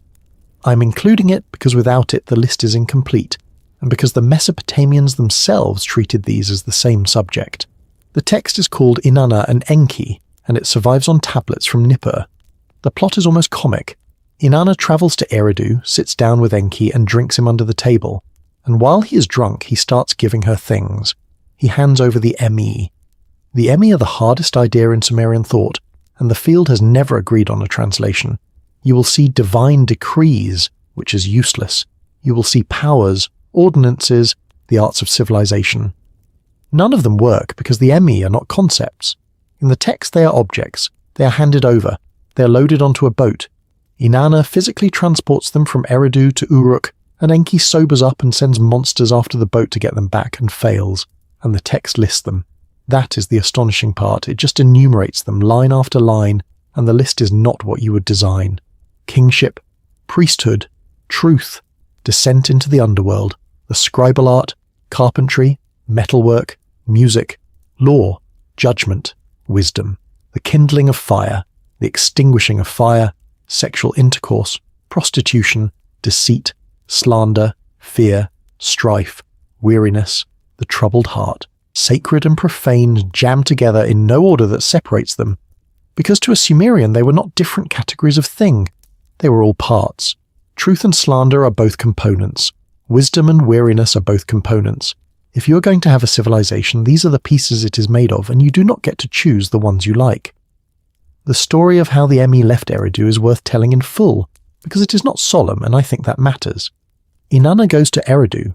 She is the goddess of Uruk, her city, her interests, and Eridu is Enki's, and Enki has the Emi. She goes to the Abzu, the fresh water deep beneath, where Enki lives, and she is charming. The text makes a point of it. Enki is delighted to see her. He tells his servant Isimud to lay on a feast, and they sit down together, and they drink beer, and they keep drinking beer, and Enki gets drunk. Comprehensively, happily. And in that condition he begins handing things over. He offers her the Emi, not once, in a lump, but repeatedly, in a run of drunken toasts, each one giving away more. In the name of my power, in the name of my Abzu, I give to Inanna, my daughter, and then a list, and she takes them. Each time she says, I take them, and another batch goes across the table. It goes on for a long stretch of the tablet, and the repetition is the joke. This is a man giving away the family silver, one drawer at a time, to someone who is nodding encouragingly and filling his cup. She loads them onto the boat of heaven and she leaves. And then Enki sobers up. He looks around his hall, and the Emi are gone. He asks Isimud where they are. Isimud, who was standing right there the whole time, has to explain to his master what his master did. My king, you gave them to your daughter, Inanna, the god of wisdom, of cunning, of craft, the cleverest figure in the entire pantheon, has to be told what he did last night. So he sends monsters after the boat. Not one wave, several. Sea monsters, the Lahama, the giants of the Abzu, sent to intercept the boat of heaven and take the Emi back at each of the stopping points on the way to Uruk.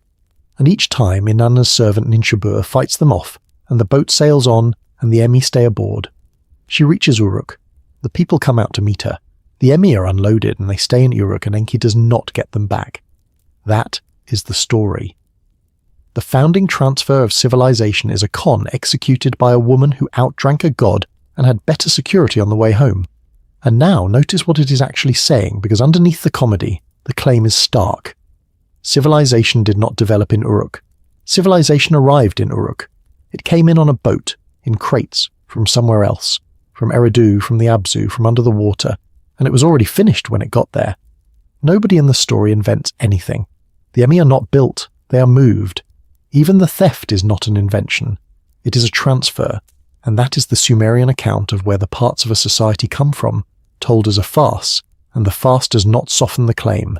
Kingship, law, the scribal art, music, carpentry, truth, deceit, fear, weariness. All of it handed over by somebody who cannot fully remember doing it to people who did not make any of it, and who could not have. And the Emmy are never invented. That is the thing that matters, and it is the thing everyone skips. Nowhere in Sumerian literature does anyone discover carpentry. Nobody works out law. Nobody has an idea. The ME are handed over from Enki, from the Abzu, from the water, already finished. Civilization is not developed in this account. It is received. Here is why that matters. There is a thing our species does that no other species does, and it is not intelligence, and it is not language, and it is not tools. Chimpanzees use tools. Crows make tools. Dolphins have culture in a real and defensible sense. They have local traditions that get transmitted socially. The thing we do that nothing else does is called the ratchet, cumulative culture. Michael Tomasello's term, and the mechanism is this. An innovation gets transmitted with enough fidelity that the next generation does not have to reinvent it, and can instead improve on it. And then that improvement gets transmitted, and improved on again, and the whole thing compounds, indefinitely, with no reset. The ratchet never slips backward. Chimpanzee tool use does not ratchet. It has been roughly the same for as long as we have watched. Every chimpanzee starts approximately where the last one started. There is transmission, but there is no accumulation. You did not invent anything you use. You did not invent the alphabet or the number system, or the concept of zero, or the idea that a contract binds you, or the wheel, or bread, or the notion that you have rights. Every one of those arrived in you from outside, already finished, from people you cannot name and will never meet, and you cannot reconstruct any of it from first principles. Try. Sit down and derive the alphabet, derive money. You cannot. Nobody can. We are all downstream of a process that no individual has ever seen the top of. I want to give you the experiment, because cumulative culture sounds like a phrase and it is actually a finding, and the finding is unnerving. Start with the broad comparison, which is Michael Tomasello's territory. He and his colleagues ran large batteries of cognitive tasks on human toddlers and on great apes, and the headline result is not the one people expect. It is not that the children are smarter. On the physical cognition tasks, space, quantity, causality, tool use, 2.5-year-old children and adult apes come out at roughly comparable levels. Not identical, close enough that the comparison is real. The toddler is not a genius relative to the ape at working out where the food is. The gap opens on the social tasks, social learning, communication, reading intention. There the children are not slightly ahead.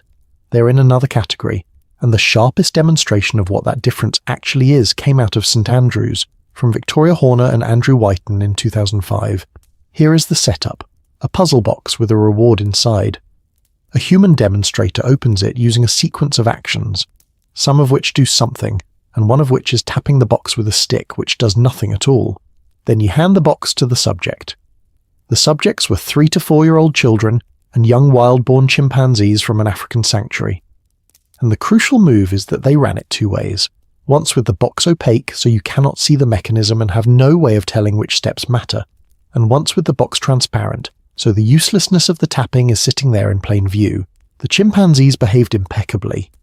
With the opaque box they copied everything, tapping included, which is exactly right, because with no causal information the sensible thing is to reproduce the whole procedure. And with the transparent box they dropped the tapping and went straight for the reward. They could see the stick was doing nothing, so they stopped doing it. That is textbook rational behavior. Gather information, discard the noise. The chimpanzee is, in this experiment, the better scientist. The children tapped, in both conditions, including the transparent one, watching plainly through the clear wall of the box that the stick did nothing, and tapping anyway. And it is not a quirk of small children who have not worked it out yet. That is the assumption everyone makes, and it is wrong. Over-imitation is robust across cultures. It gets stronger with age rather than weaker. Older children do it more than preschoolers, and adults do it more than children. Grown, competent adults, in studies where they did not know they were in an experiment at all, reproducing pointless actions they could see were pointless. Now, that looks like a defect. It looks like our species is worse at causal reasoning than a chimpanzee, and in that narrow task we are. Think about what it buys. If you only copy what you understand, you can never inherit anything you do not already understand. Every generation is capped at what it can personally work out from scratch. That is individually rational, and it is a ceiling, which is why chimpanzee tool use has been approximately the same for as long as we have been watching it, and why every chimpanzee starts roughly where the last one started. The child who taps is doing something else. They are treating the whole procedure as the unit to be transmitted on the assumption that the parts they cannot see the point of might have a point anyway. And most of the time the tapping really is pointless. But sometimes the step you do not understand is the step that leaches the cyanide out of the cassava, or keeps the fermentation from killing you, or stops the disease. The culture that transmits it without understanding it survives. The culture that reasons it away efficiently and intelligently does not. That is the ratchet. Fidelity first, understanding later, if ever. It is why the innovations stack instead of resetting. It is why you inherit a technology you cannot explain. And it means something uncomfortable that I want to state plainly. You are running an enormous amount of software you did not write, cannot read, and did not check. Not as a metaphor. Every practice you have, how you cook, how you address people, what you consider disgusting, how you count, what you think a promise is, arrived in you before you were old enough to evaluate any of it, and you took the whole package, including the tapping. You are still tapping. You do not know which parts are the tapping. The Sumerians said the components of civilization were physical objects that were handed over, complete, by someone who could not fully remember giving them, to people who did not make them and could not have. And there is an archaeological correlate to that story that is worth knowing, because something did happen at Uruk. In the 4th millennium BC, Uruk was not a large town. It became, over a few centuries, something that had never existed on this planet. Tens of thousands of people in one place, with monumental architecture, mass-produced pottery, administrative accounting, and the first writing. And the material culture of Uruk then shows up across an enormous region, hundreds of kilometers out, in places that were not Uruk. The same pot forms, the same accounting tokens, the same architectural conventions, arriving as a package. Archaeologists call it the Uruk expansion, and they argue constantly about what drove it. Trade, colonies, emulation, migration. What is not argued is the pattern. A complete civilizational toolkit appeared in one place, and then propagated outward, and the people who received it did not develop it. They adopted it, which is, from the receiving end, precisely a story about crates arriving on a boat. The Sumerians said the components of civilization are physical objects that were handed to us, complete, by somebody we could not see, and that we do not know how the giver knew. We would say, cumulative culture means every human being inherits a technological and conceptual endowment that no individual could produce, and no individual fully understands, transmitted from sources that are, for practical purposes, anonymous. There is a question underneath the 6th item that I have not asked yet, and it is the obvious one. Why is the knowledge under the water? The Mi are in Eridu. Eridu is Enki's city, and Enki does not live in Eridu exactly, and he lives in the Abzu, which is beneath it. The temple at Eridu was called the Abzu house, and the Abzu is not a metaphor, and it is not the sea. The Abzu is the fresh water under the ground. That is the specific claim. Mesopotamian cosmology holds that beneath the earth there is a body of sweet water, not salt, not ocean, fresh, and that it is the source of springs and wells and marshes, and that everything good comes up out of it. Enki is its god. Wisdom lives down there, in the water, under the ground, in the dark. And I want you to notice how strange that is, because we have a bad habit of treating ancient cosmology as arbitrary. It is not arbitrary, it is observational. Eridu sits at the southern edge of the alluvium, in the marsh country, at the bottom of the world's first civilization. And in that landscape, where does fresh water come from? Not the sky, it barely rains. Not the sea is undrinkable, and it is right there, and everyone knew it. The Tigris and the Euphrates, yes, but those are visibly passing through. They come from somewhere else, from mountains nobody in Eridu had seen. But dig, and water comes up. Dig in the right place, and it comes up on its own. The marshes are fed from below. The springs arrive out of the ground, clean, without anybody bringing them, from a source you cannot see and cannot reach, and can only ever sample. So a Sumerian looks at his world and concludes, there is a sea of fresh water under the ground, and it is the source, and it is inexhaustible, and it is beneath. That is not superstition. That is an inference from evidence, and it is broadly correct. There is a body of fresh water under the ground. We call it groundwater. It is right now the largest reserve of accessible fresh water on this planet, vastly more than every river and lake on the surface combined. It feeds springs, it feeds wells, it surfaces under artesian pressure without anyone pumping it, which is exactly the phenomenon that would make you believe in a sea below. The Abzu is an aquifer. Roughly, imperfectly, but the shape of the thought is not wrong, and the Sumerians got there by looking at where the water was and reasoning backward. And then they put wisdom in it. That is the leap, and it is the one that matters for this list. Having concluded that everything necessary and good arrives from an unseen reservoir below, they made the same claim about knowledge. The Emi are in the Abzu. Civilization is in the water table. The parts of a society come up from the same invisible place as the drinking water, and for the same reason, because they are not made here. They arrive, they well up. Somebody dug in the right spot. And Enki, the god of the fresh water under the ground, is also the god of cunning, of craft, of technique, of every clever solution in the entire literature.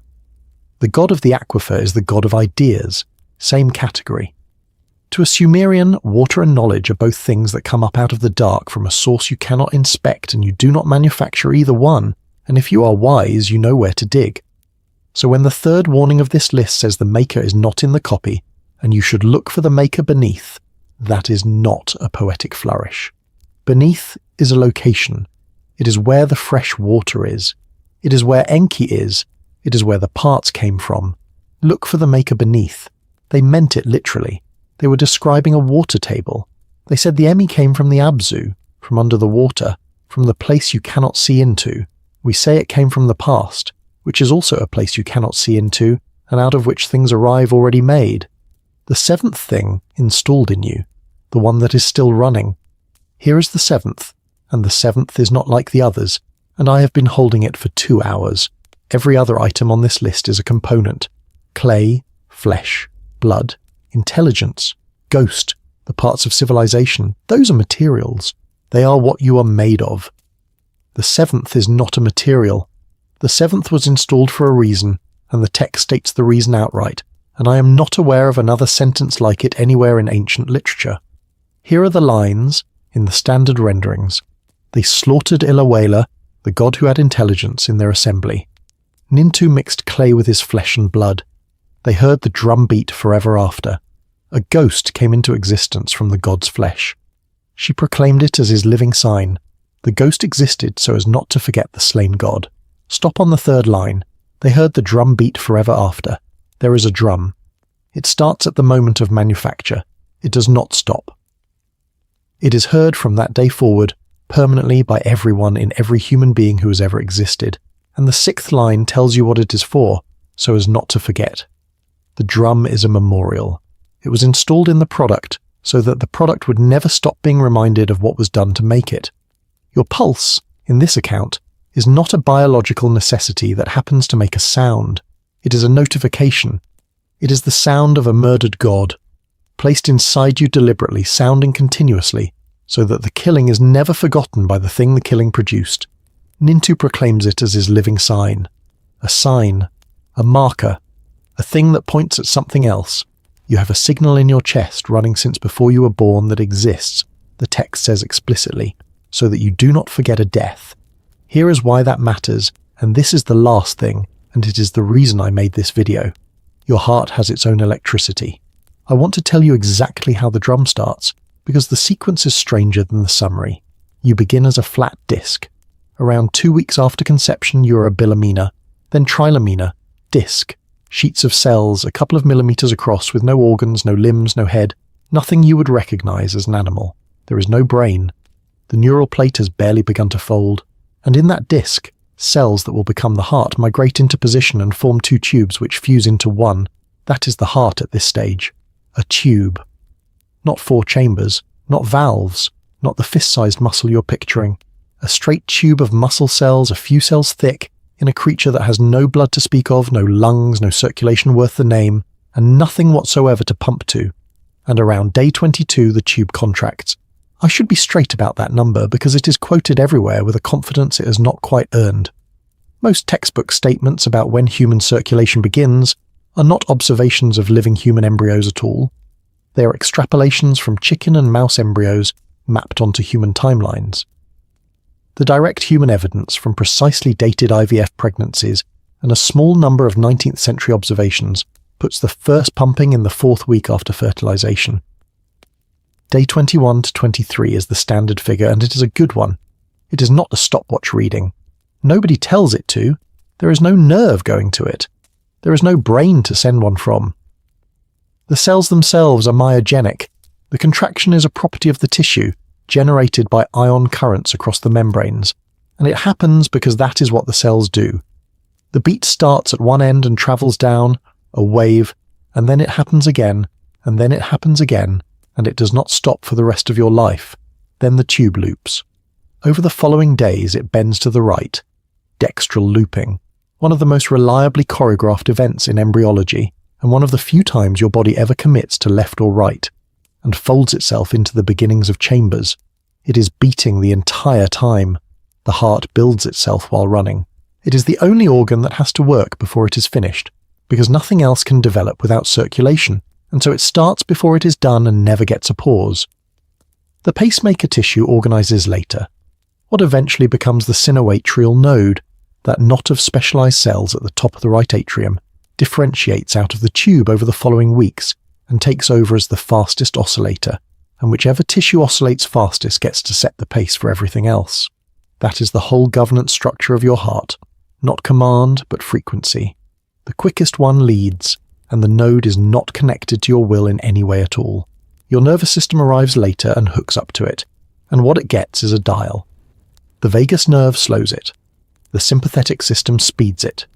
Neither starts it, neither stops it, and neither is required. Here is the demonstration that settles it. When surgeons transplant a heart, they cut the nerves. They have to. You cannot reconnect them. The plumbing goes back together, but the wiring does not. A transplanted heart is denervated.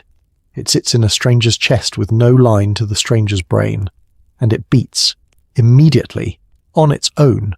It runs at its own intrinsic rate, faster than a normal resting heart because the vagus is no longer there to slow it down, and it responds to exertion sluggishly and by a different route, through hormones in the blood rather than nerves, which is why transplant patients have to warm up gradually. Over years, some reinnervation can occur. It is not required. The organ never needed it. And smaller than that, take cardiac muscle cells, put them in a dish, on plastic, in a nutrient medium, disconnected from any body, any brain, any person. They beat, individually, spontaneously. And if 2 clusters of them touch, they synchronize. They find a common rhythm and hold it, with no organizing principle beyond proximity and the fastest one winning. This is not exotic. It is a standard demonstration. You can find video of it in 10 seconds. The heart does not need you. It never did. It started before there was a you, and it is not, in any meaningful sense, taking instructions. Now the arithmetic. It started on day 22. It runs somewhere around 100,000 times a day. Over 80 years, that is something in the region of 3 billion contractions, without a single break, without maintenance, without ever once stopping to rest, in an organ that cannot be replaced and cannot be shut down for service. You have never heard it stop. You never will hear it stop. And you did not start it, and you cannot start it, and you did not choose it, and it does not report to you, and it began in the dark in a creature with no brain, and it will end without consulting you. They heard the drum beat forever after. She proclaimed it as his living sign. It existed so as not to forget. It started before there was a you for it to belong to. That is the part I cannot get past. Not that it is impressive, that it is prior. There was a drum before there was anybody for the drum to belong to, and then a person assembled around it, and the person has been listening to it ever since without ever once being consulted about it. The Babylonians said, "They killed a god and mixed him into clay, and they heard the drum beat forever after, and the drum is his living sign, and it is there so that he is not forgotten. And in your chest right now there is a drum you did not install, that started before you existed, that runs on its own electricity, that does not consult you, and that will not stop until it stops. I am not telling you it is a god. I'm telling you that 4,000 years ago somebody tried to explain why there is a sound in the chest of every human being that never stops, and that nobody chose, and the explanation they reached for was that it was put there on purpose, by someone else, to make sure we remembered something. And the actual answer is that it is an autonomous oscillator, installed before you had a brain, running on its own power, that you did not choose, and cannot switch off. They got the mechanism wrong. Look at what they got right. And I have not told you how it ends, because the ending is the part that reframes everything. The flood fails. Atrahasis survives, because Enki told a wall, and the gods are left with a problem they cannot solve by force. They cannot kill us, because the last attempt nearly killed them, and they cannot leave us alone, because the noise is unbearable. So they negotiate, and what they arrive at is not a punishment, and it is not mercy. It is a design revision. Enlil turns to Nintu and instructs her to fix the product, and the fix is specified, item by item, and each item is a limit on how many of us arrive. Let there be, among the people, women who bear and women who do not bear. Let there be a demon, the Pashitu, who snatches the infant from the lap of the mother. Let there be classes of priestess who are forbidden to have children at all. Read the list again and notice what is being described. Infertility, infant mortality, institutional celibacy. Those are the three things. They are being installed deliberately by the assembly as permanent features of the human condition for a stated engineering reason, to keep the population from reaching the level where the noise returns. That is the ending of the oldest complete account of what we are. Not a covenant, not a rainbow, a throttle. The barren woman is not unlucky in this document, and she is specified. The dead infant is not a tragedy in this account. It is a component requested by name in a meeting to hold the numbers down. Somebody 4,000 years ago sat with the worst thing that can happen to a person and concluded that it must be there on purpose, because a world that contains it is otherwise unintelligible. I want to be careful about what I am claiming. There is a scholarly argument about how far this goes, whether the text is instituting mortality itself or only limiting birth, and the honest reading is the narrower one. These are controls on how many humans appear, not the invention of death. Death is not obviously introduced here. It may simply be assumed throughout. You will find people who tell you Atrahasis explains why humans die. That is more than the text supports, and I am not going to hand it to you. What the text supports is bleak enough without the upgrade. The parts list you have been listening to for 2 hours ends with a revision. Clay, flesh, blood, intelligence, ghost, the components, the drum. And then, at the end, after the manufacturer's own creation nearly filled the sea, a set of limiters added to the design, so the thing would stop multiplying. The gods did not fix the noise. They could not. The noise was Temu, and Temu was the whole point, and taking it out would have given them back a rock. So instead they made sure there would be fewer of us to make it. That is what the last tablet says. And the drum, which was installed at the beginning so that a death would not be forgotten, kept running through all of it, through the plague and the famine and the flood and the settlement, in every one of us, the entire time. It has not stopped. Let me lay out the parts list, flat, without ornament.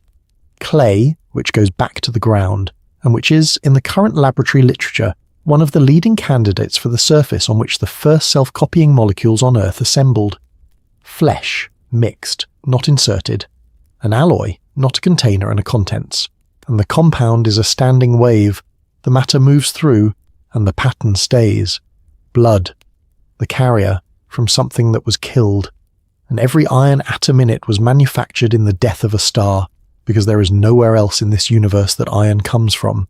Temu, intelligence, reason, and plan, taken out of a rebel and installed in his replacement.